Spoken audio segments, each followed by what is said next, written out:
Kera habayeho umugabo utunze ihene nyinshi. Bukeye ashaka umugore, babyarana umwana w'umuhungu. Uwo mwana amaze kuba ingimbi, ababyeyi be barapfa. Inzara nayo iza gutera muri icyo gihugu.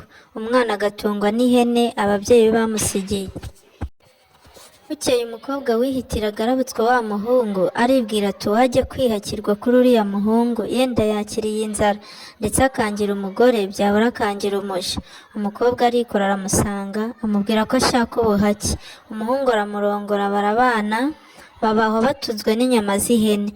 Amaherezo ariko ihene ziza gukendera, hasigara ihene imwe gusa. Umugabo akayireba, akabura intege zo kuyica. Umugore nawe agahora amuteze amaso. Haciye iminsi nyamugabo yigira inama yo kubaga ya hene, ariko atekereza kuyiharira.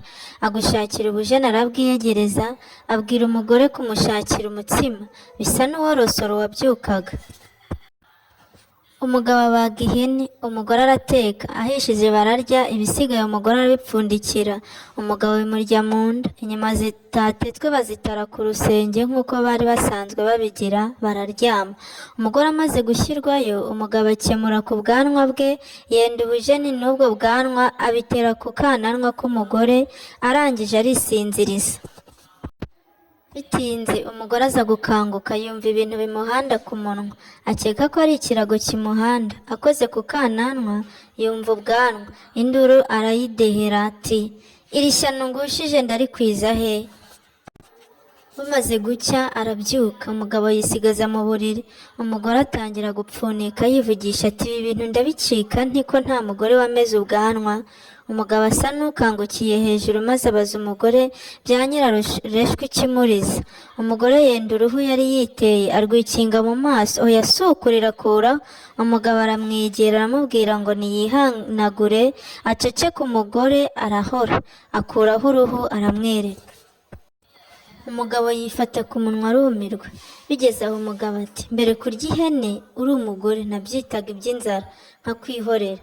Ubundi iwacu nta mugore urya ihene, iyo ayiriye amera ubwanwa. Nibyo nawe wiboneye.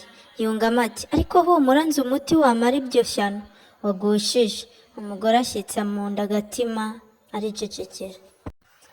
Umugabo nawe ajya kwiyahirisha imiti, yiyahirira ibiti abonye byose, ikiri imisave, ikiri imibirizi, imiravumba n'ibindi ntazi. Araza arabihonda, arabivuguta, ashyira ku kananwa ka nyamugore, ubujeni n'ubwanwa bikuraho.